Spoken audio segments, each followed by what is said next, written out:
Have you ever ripped the crotch of your jeans? Ever had a big juicy behind that just destroys denim?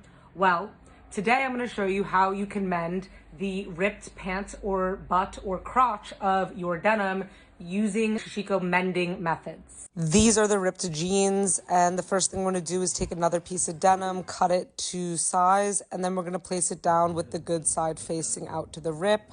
We're going to pin it down. You can use any Sashiko thread or embroidery floss, and we're going to base stitch around the perimeter of the patch. Where the fabric has begun to rip all the way through, we're going to turn that into a clean-edged hole in the fabric, and then we're going to tuck those edges in. I know it looks super silly right now. And after we tuck those edges in, we are going to pin it down, and we're going to do a perimeter stitch around this to clean up the edge and prevent future fraying.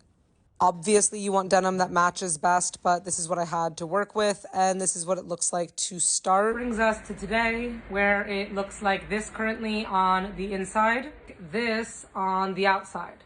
Running and alternating in and out stitch, so I'm just weaving the needle in and out.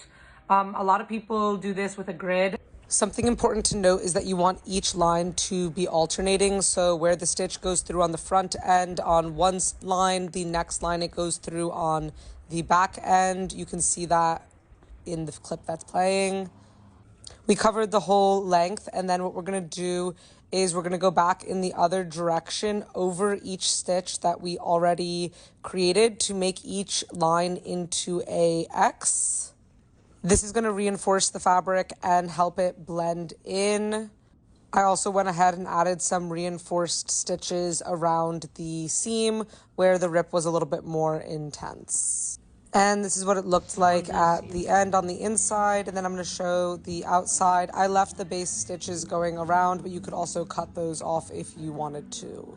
And finally, this is what they looked like in action, not very visible and ready to go.